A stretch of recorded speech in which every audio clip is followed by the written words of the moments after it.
aprovação em grandes universidades federais, usar um método de ensino, a capacidade dele, usar todo o know-how que ele tem profissional com a palavra de Deus, ensinando nossas crianças, nossos adolescentes, treinando muito bem o Kenji para com os adolescentes agora. Então assim, às vezes pode parecer que não, mas tem um esforço nos bastidores violento, tá bom? Que você possa continuar intercedendo. E também assim, ó, é aquela coisa que a gente estava brincando nos bastidores. A gente quer um departamento infantil legal, então participa.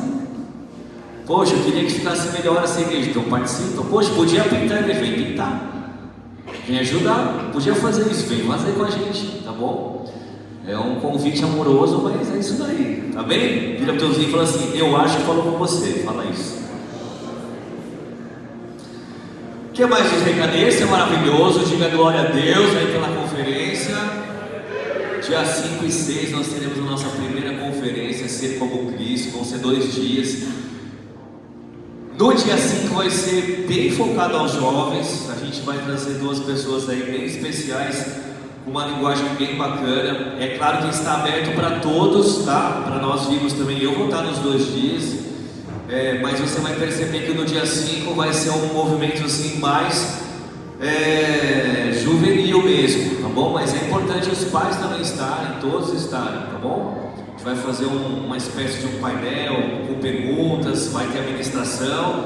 E no domingo, mais 2, no período da manhã, vai ser mais dois horários dentro do período da manhã, trazendo aí os amados leitores de fora também.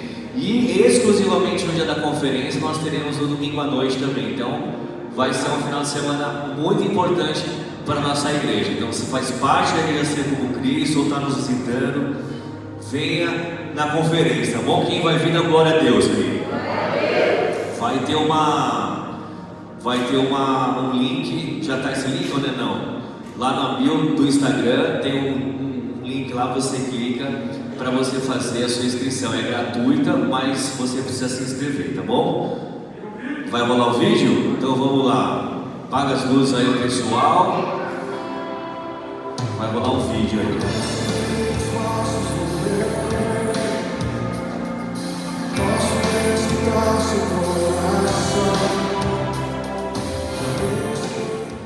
Conferência Ser como Cristo nasce no primeiro ano da nossa igreja, como um marco que imprime em nossa história a cultura e o propósito da nossa existência. Nós cremos com convicção que não é possível ser igreja sem refletir a essência de Cristo. Não há como ser a noiva sem um preparo, sem um entendimento da palavra de Deus, sem um estilo que possa moldar nossa vida no que Jesus é. Então, ser igreja vai muito além de um ajuntamento de ritos, é sobre refletir os atributos de Jesus no dia a dia. É exatamente isso que a conferência Ser como Cristo me revelar, um fundamento do verdadeiro cristianismo. O que de fato significa ser cristão em um mundo que constantemente se opõe aos princípios e valores cristãos. Então nós precisamos ser como Cristo, precisamos ser seus imitadores. Paulo nos deixou um versículo muito importante: tornem-se meus imitadores como eu sou de Cristo, lá em 1 Coríntios.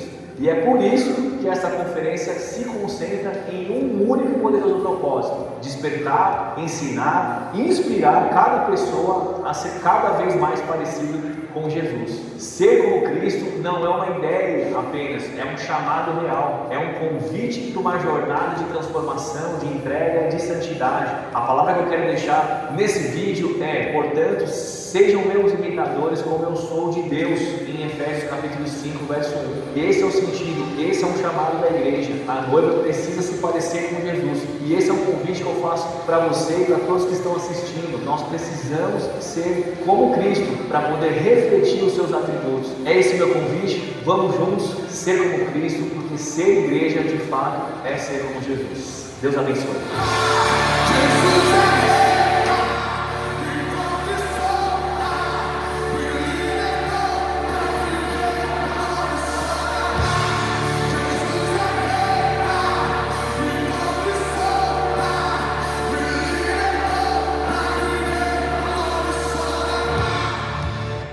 Glória a Deus! Jesus amado! Hollywood ficou no bolso! Glória a Deus! jeito aqui, igreja amada, nessa comunicação, nessa entrega de cada um. É isso aí. Conferência Ser Como Cristo. Quem vai estar aí, dá mais um glória.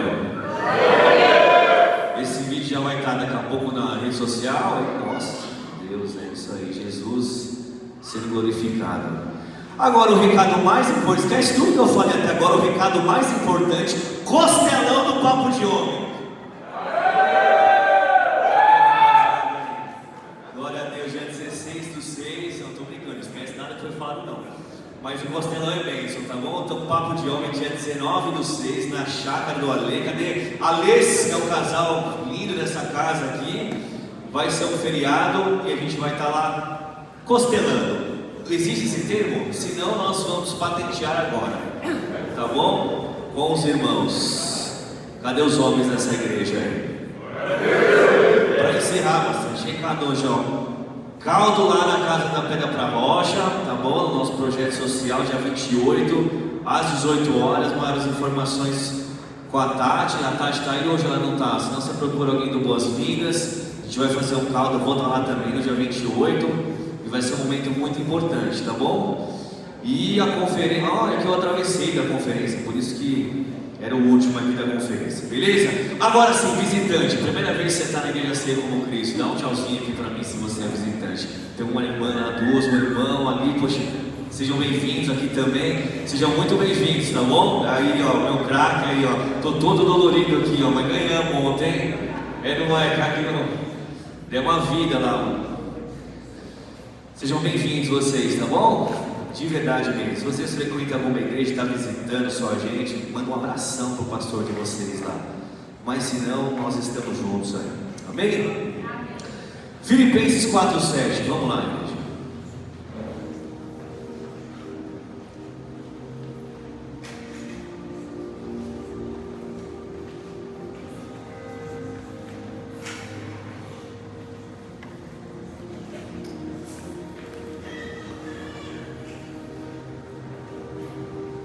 O pessoal também está acompanhando pela internet. Filipenses 4:7, o texto diz assim: e a paz de Deus, que excede todo entendimento, guardará os seus corações e as suas mentes em Cristo Jesus. Amém? Feche os teus olhos por um pequeno instante.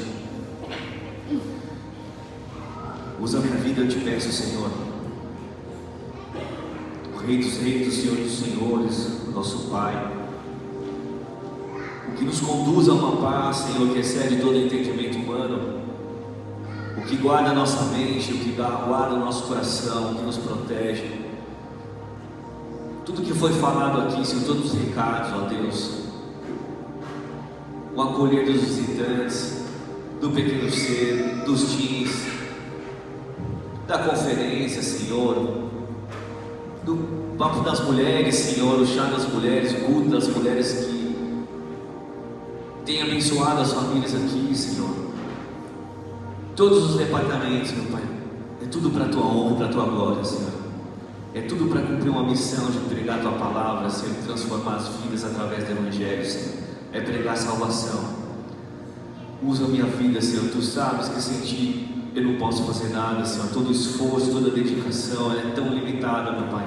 Necessária, mas ela é limitada, Senhor. Então usa a minha vida, Senhor. Usa cada exemplo. Eu te peço como instrumento em Tuas mãos, meu Pai. Que cada um possa aqui, Senhor, ter o entendimento, Senhor, do sobrenatural, meu Pai. Encontrar um refúgio inabalável, Senhor. Encontrar uma paz, meu Pai, que transcende, meu Pai, toda crise, todo caos, meu Pai. É assim que eu oro, é assim que eu peço, Senhor, em nome de Cristo Jesus.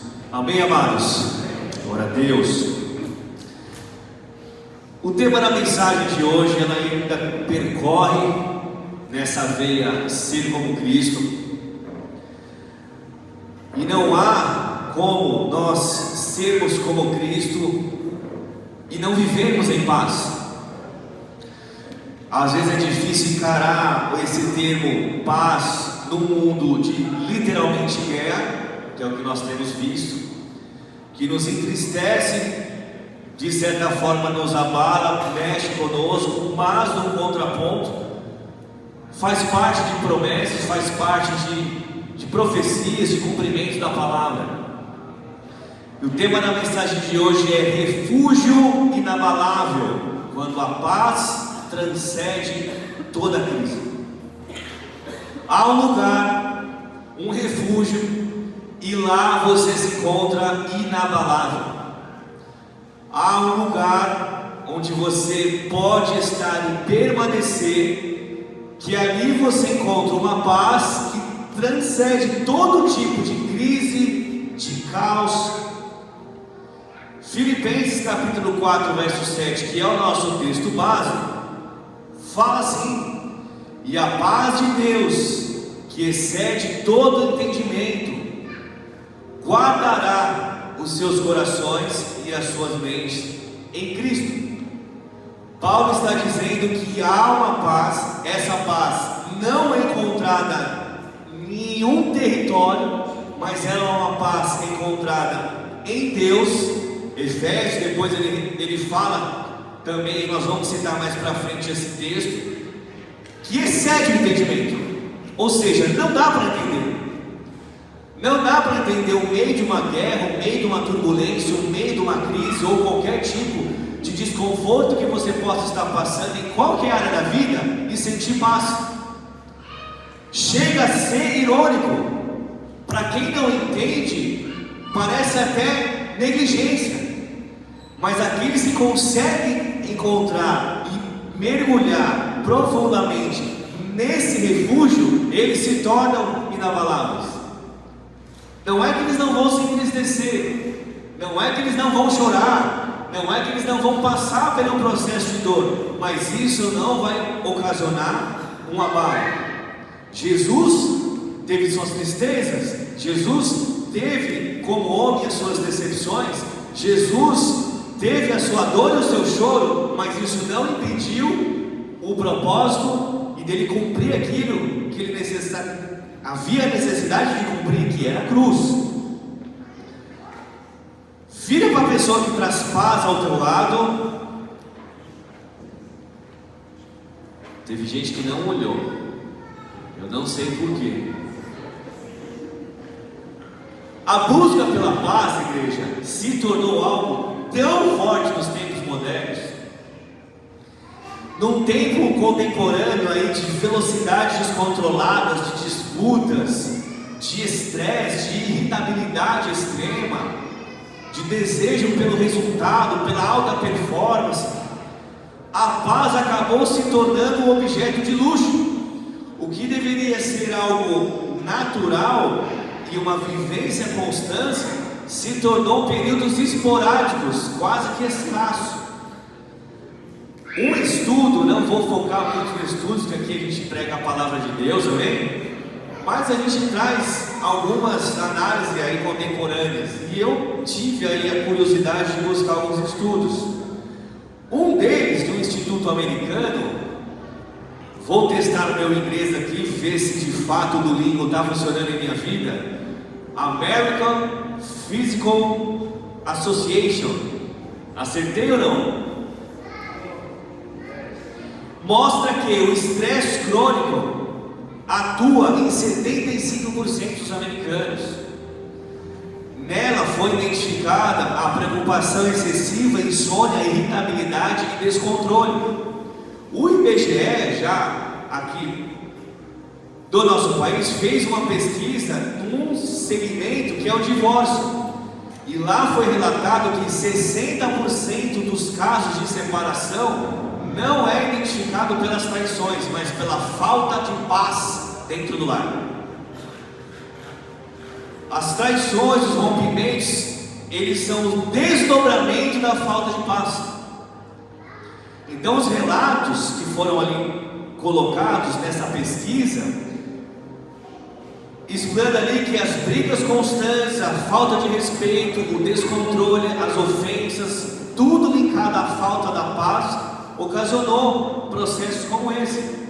Um outro estudo que eu achei interessante também, esse também de uma escola americana, publicou num jornal da família, 2018, fala que a falta de paz aumenta 3 vezes mais o desligamento no trabalho. Então a pessoa não se desliga do trabalho por algum processo financeiro, é mais por falta de paz.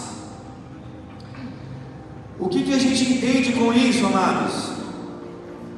Que essa falta da paz que excede o entendimento, que é a paz de Deus, ela faz com que as pessoas tentem buscar uma paz que na verdade ela não existe.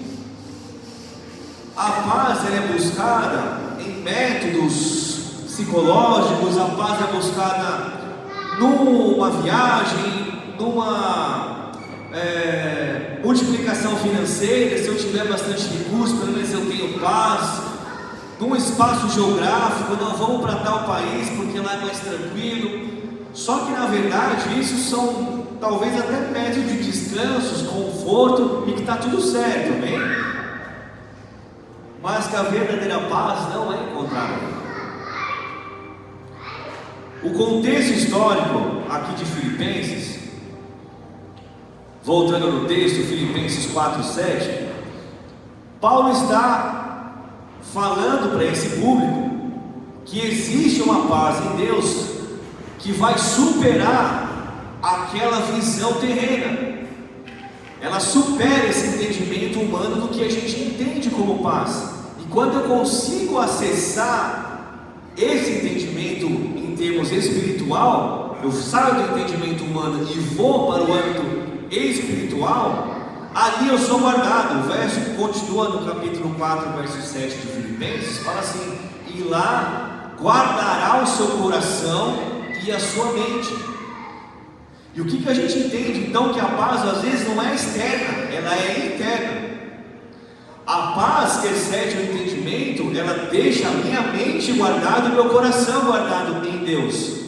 Eu posso estar vivendo um caos, mas a minha mente tem paz. Por quê? Porque ela está em Cristo, ela está em Deus. Ela excede o que os meus olhos podem ver. Os meus olhos podem estar vendo o caos, os meus olhos podem estar vendo o problema, os meus olhos podem nem estar vendo a saída, mas há uma paz que transcende essa ótica terrena. Vocês estão aqui ou não? Quem está em paz, dá glória a Deus aí. E por que Paulo fala isso?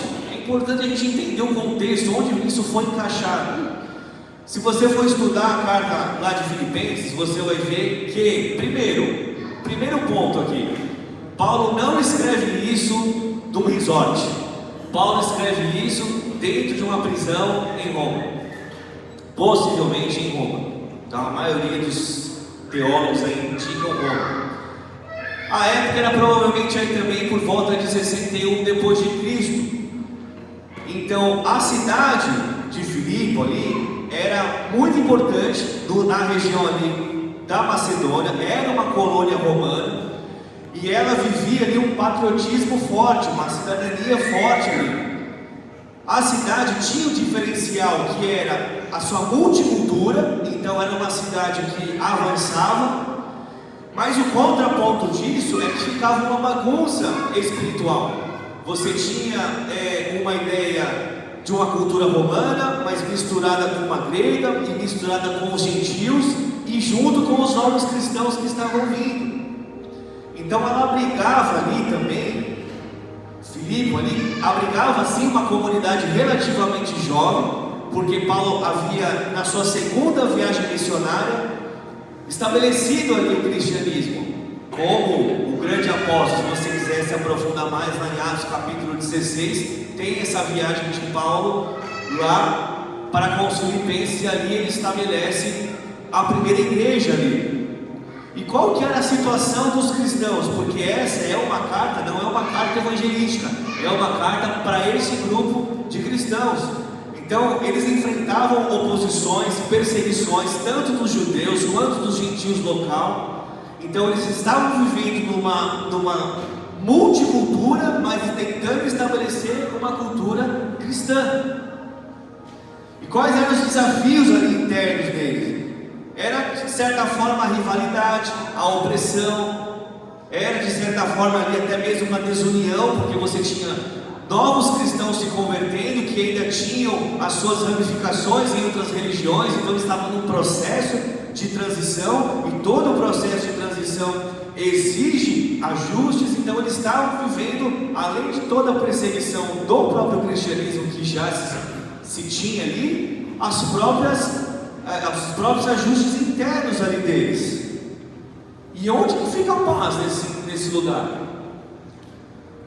Pensando no modelo contemporâneo, é você com dificuldade no trabalho, a empresa passando por alguns momentos de crise, é aquela coisa que o RH fala, vai soltar a lista de quem vai ser mandado embora, será que o facão vai passar? Tem esse termo ainda no mundo corporativo? Vocês já escutaram isso ou não?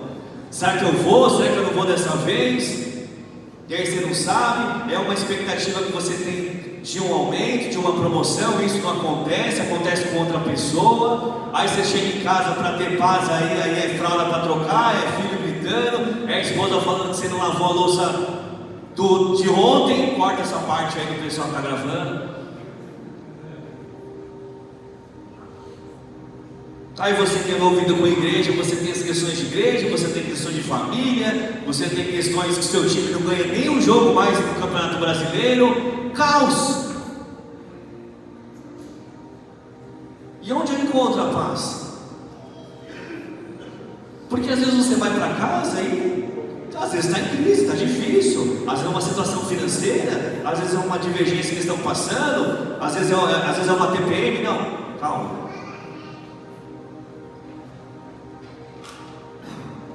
E aí você vai para o trabalho, e aí é só pressão, é resultado.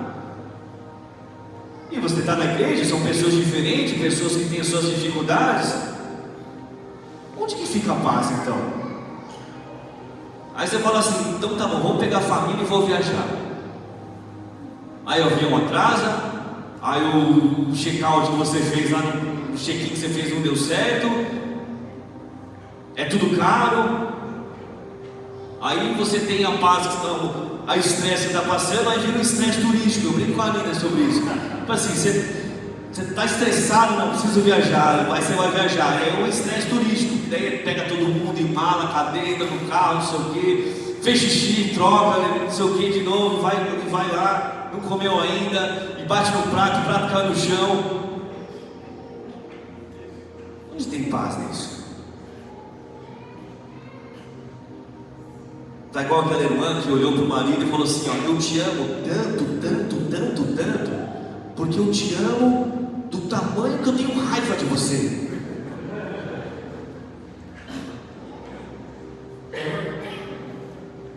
Qual que era o objetivo de Paulo para esse povo aqui?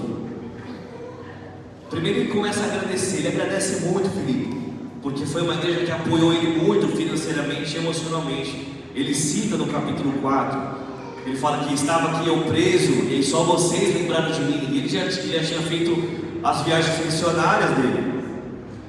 E mesmo assim, na situação que ele estava passando preso, esperando um julgamento de condenação de morte, porque era o contexto da época, mesmo assim ele estava lá encorajando os seus ali, estimulando a fé, a alegria, mesmo em meio à perseguição e o caos.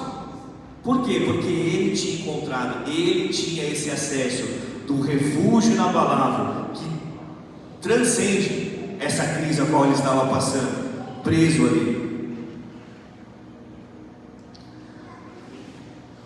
O esforço dele ali, igreja, para com essa igreja, para com essa carta, para com esses cristãos, era estimular a unidade, a humildade, a alegria, baseado sempre em Cristo Jesus, e independente das circunstâncias. Ele se preocupava muito nessa carta, se você quiser depois de uma forma curiosa ler, ele se preocupava muito com os falsos mestres, que queriam pregar uma paz diferente, uma riqueza que não existia. Hoje a gente encontra isso. Então ele queria divertir, olha, calma, não é esse o caminho. Porque o problema que nós enfrentamos é que no momento de caos, de crise, de problema, a necessidade do homem, e o homem que eu falo no sentido homem e mulher, é resolver rápido. E a resolução rápida, muitas vezes, vai fazer você ter atitudes desproporcionais à palavra de Deus. Exemplo, estou numa crise financeira e aí de repente aparece um negócio ruim, e aí você não se desespera, você vai para cima, faz um negócio ruim, descompensado, às vezes até fora dos parâmetros de lei. Estou solteiro, pastor, estou um tempo sozinho, e às vezes a angústia faz com que você se relacione com uma pessoa que não é para você, que não é cristão, que vai te colocar mais em crise ainda. E aí você está casado, e aquele problema que ele causa em casa, então você quer resolver rápido, então você parte para o divórcio. E os problemas, as crises, as descompensações que nos afligem, as perseguições, há uma angústia muitas vezes dentro de nós de resolver rápido. E se eu te falar que tem coisas que você não precisa resolver?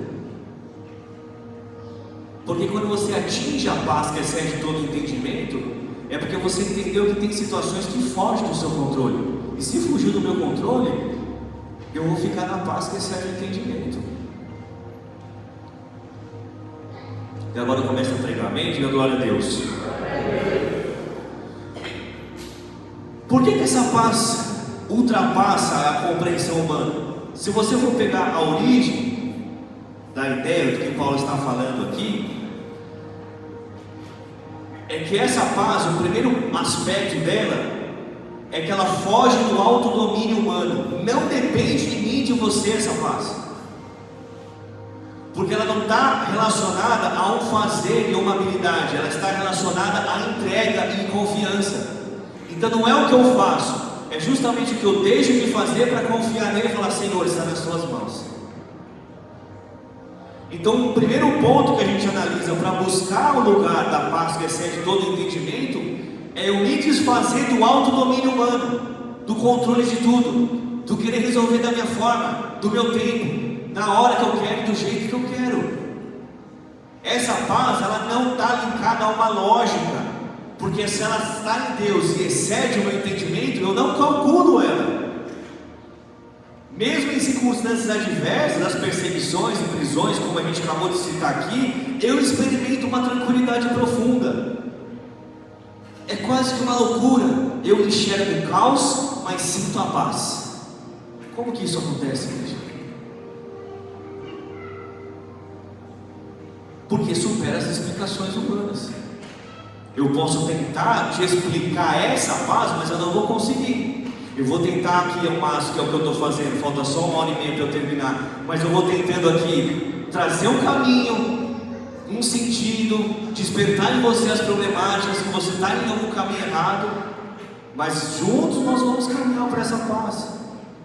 Como que guarda o coração, que Paulo fala, que essa paz vai guardar a tua mente e o teu coração.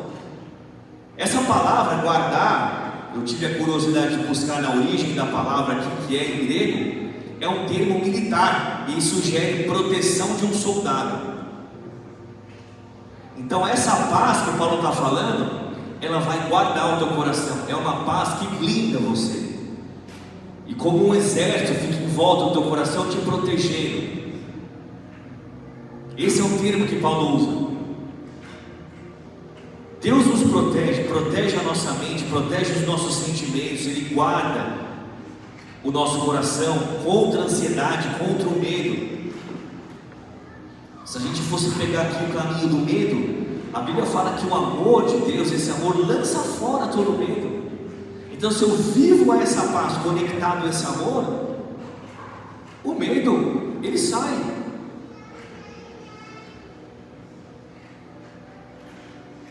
E Paulo não escreveu uma poesia, Paulo escreveu o que ele vivia.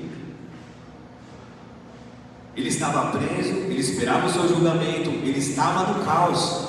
Então não foi alguém que deu um tapinha nas costas do outro e falou assim: não, vai dar tudo certo, irmão, fique em paz. Não, ele vivia até dificuldades maiores do que ele estava falando para essas pessoas aqui, os filipenses. Então Paulo queria mostrar de fato que no meio da tribulação nós conseguimos experimentar a paz sobrenatural. E aí eu finalizo com esses 3 pontos aqui para você guardar no teu coração, pode ser? Repete junto comigo. Primeiro, controle da ansiedade. Esses 3 pontos que eu vou estabelecer, ele não limita a busca pela paz. mas vai te dar um grande norte. Filipenses capítulo 4, verso 6 diz assim: ele fala sobre apresentar a Deus todas as suas ansiedades por meio da oração, súplica e com gratidão. Olha lá, ó, vou ler ali. Não andem ansiosos por coisa alguma, mas em tudo, por meio da oração e da súplica, com ação de graças, na gratidão, apresentem os seus pedidos a Deus. Guarda o que eu vou falar no teu coração, meu irmão, minha irmã. O excesso de ansiedade pode esconder a falta de confiança e gratidão. Nós não vamos entrar nos méritos aqui psicossomáticos, nós não vamos entrar nos métodos de medicina, mas uma coisa a gente não pode fugir: a Bíblia fala sobre ansiedade e ela dá meios para a gente combater isso.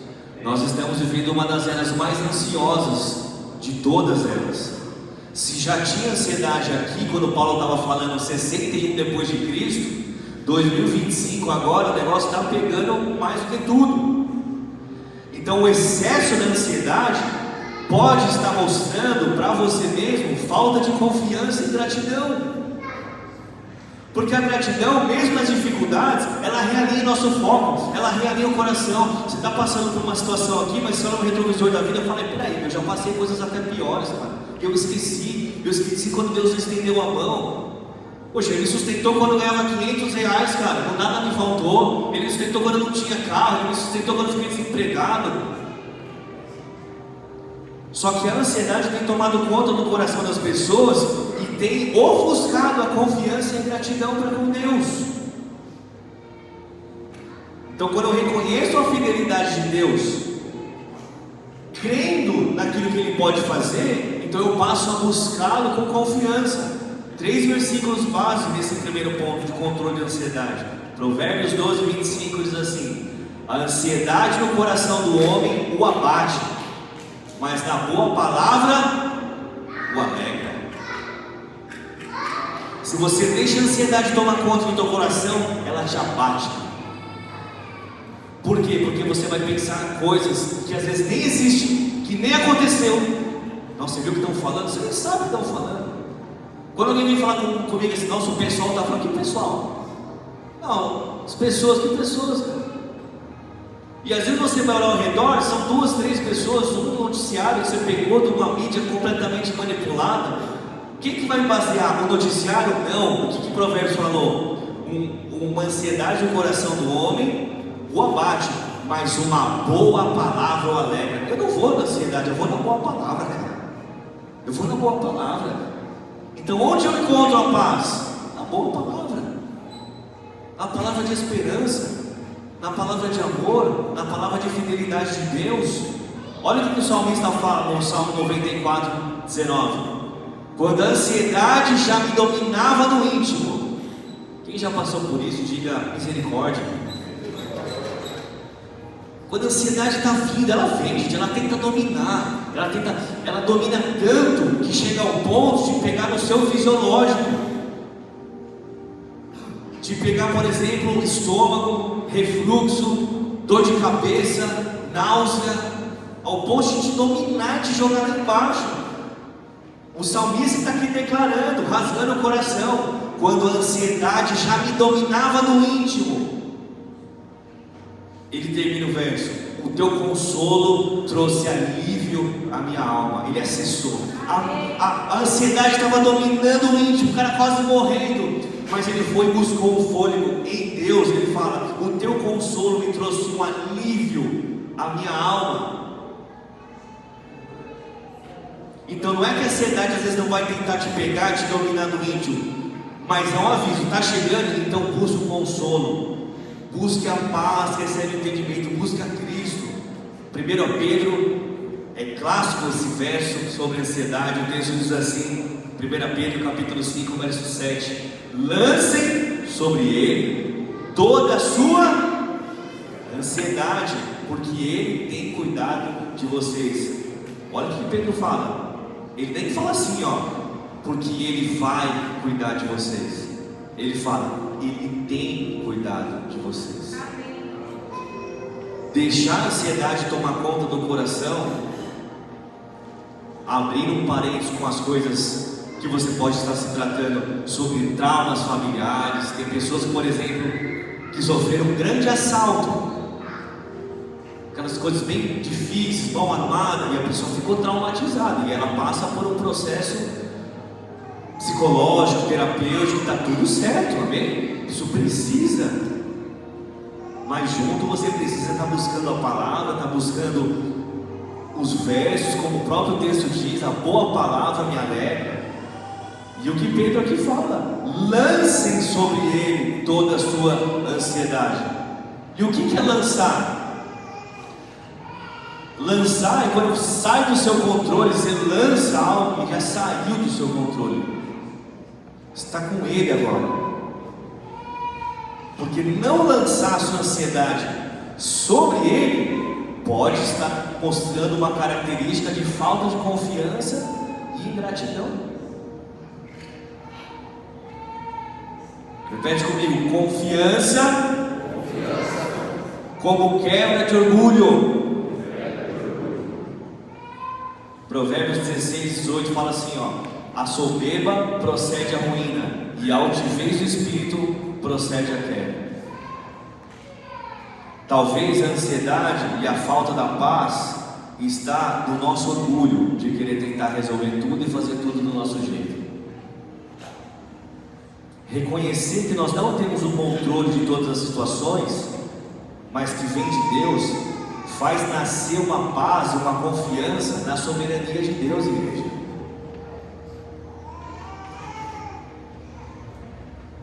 Eu não acessar essa paz que excede todo entendimento e ficar apenas focado no que os olhos podem ver, na crise, no caos, pode mostrar que dentro de mim é uma pessoa orgulhosa. Provérbios diz isso. Tiago, capítulo 4, verso 6, outro verso aqui, diz assim, por isso diz, Deus resiste aos soberbos, mas dá graça aos humildes. A busca pela paz, que excede todo entendimento, está na humildade. Você está no caos, você está na crise, não consegue enxergar um palmo na frente, não sabe o que faz. Momentos como todos já passaram. Seja humilde. Coloca tudo na mão de Deus. Porque se você querer ficar no controle, você vai mostrar para mim que você está com dificuldade com orgulho. E o orgulho procede à queda, meu irmão. E na queda você vai ficar ansioso. E a queda vai gerar medo, vai gerar traumas. E dificilmente você vai conseguir acessar essa paz. A entrega de controle e a confiança é um quesito principal para acessar a paz que excede todo entendimento. Mais um verso, Provérbios capítulo 3, verso 5. A gente vai ler o 5 e 6. Confie no Senhor de todo o seu coração e não tenha estribes no seu próprio entendimento. Reconheçam em todos os seus caminhos e Ele endireitará as suas veredas. O que o escritor está dizendo? Possivelmente aqui em Salomão. O que é endireitar as veredas? São os caminhos, coisas que estão erradas na minha vida, na sua vida, coisas que saem do controle, coisas que te abalam, que te afligem, áreas da vida que vocês veem que está bagunçada, que está ruim. São os caminhos, as veredas. Ele vai endireitar. Quem quer que ele endireite as veredas? As veredas dão glória a Deus. Mas ele traz um processo aqui. Ele começa falando: confia no Senhor de todo o coração. Aí para um lado da vida você confia no Senhor, mas no lado do entretenimento você não confia, aí você busca os seus prazeres. Não, no casamento você está confiando, mas nas finanças você não confia, você busca o seu jeito. Então ele está falando: confia no Senhor de todo o seu coração e não estribes no seu próprio entendimento, né? Não confie, não se assegure apenas no seu entendimento, nas suas experiências. Ele fala: reconheçam em todos os caminhos. a partir disso eu venho em paz, igreja. Porque se eu confio nele, se eu entrego o meu caminho nele, se eu sei que ele vai endireitar as minhas veredas, eu fico em paz, cara. Eu faço aquilo que ele vai me direcionando a fazer. Aí tem aquele clássico, né? O clássico, Salmo 37:5. Dá para fazer até em corinho esse. Entrega o teu caminho ao Senhor. Entrega o teu caminho ao Senhor, confia nele e o mais ele fará. Às vezes eu tenho que falar esse versículo, entrega o teu caminho. Ele parece um versículo evangelístico, mas às vezes o cara tem 30 anos de igreja e ele fala, mano, entrega o teu caminho ao Senhor, meu irmão. Entrega esse problema ao Senhor, confia nele e ele fará. A gente poderia ficar repetindo esse versículo até 5 da tarde aqui. Porque se eu entrego o meu caminho ao Senhor e eu confio nele e sei que a palavra é a verdade, tem uma afirmação, não é uma interrogação aqui. Se eu entregar o caminho ao Senhor e confiar nele, ele tudo fará? Não está assim, está uma afirmação. Então se ele está afirmando, igreja, por que o excesso de ansiedade? Por que o desespero? Por que o descontrole? Por que a irritabilidade? Por que o estresse? Será que você está entregando mesmo? Será que você está confiando mesmo? Isaías, capítulo 26, verso 3 diz assim: Tu, Senhor, conservarás em perfeita paz. Repete comigo, perfeita paz. Aquele cujo propósito é firme. Cara, pode acontecer o que for, mas eu não vou me abalar. Eu tenho fé em Cristo Jesus. É tipo um Jó.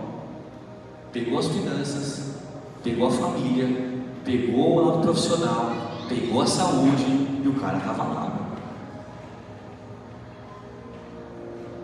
Tu, Senhor, conservarás a perfeita paz, que é essa paz que excede todo entendimento. Mas para quem? Para aqueles cujo propósito está firme. A pergunta que eu tenho que fazer para você é o seguinte: o seu propósito em Cristo está firme?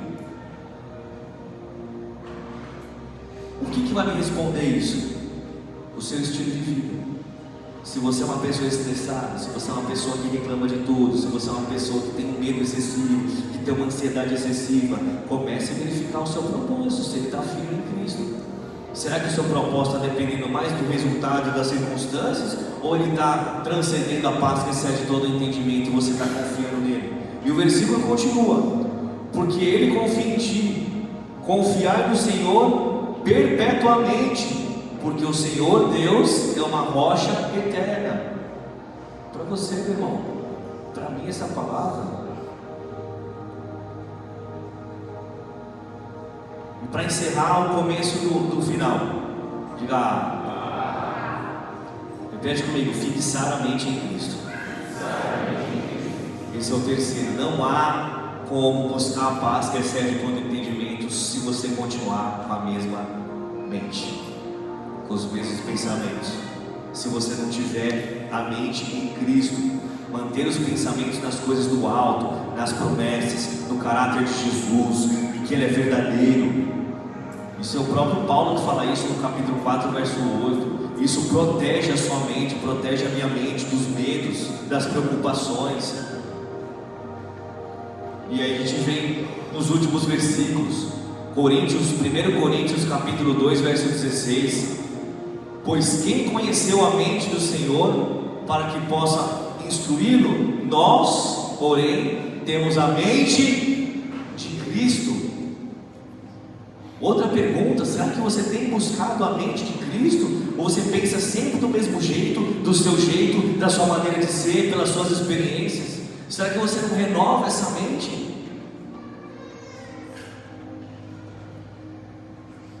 Romanos também é clássico. Eu vou pular esse outro verso de Filipenses aqui, mas Romanos capítulo 12, verso 2 é um clássico também. Não se amoldem aos padrões desse mundo, mas transformem-se pela renovação da sua mente, para que sejam capazes de experimentar e comprovar a boa, agradável e perfeita vontade de Deus.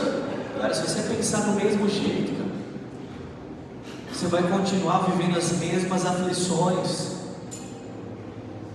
Colossenses capítulo 3, verso 2 também é claríssimo o verso que Paulo fala: pense nas coisas do alto e não nas coisas que são de agora, na terra.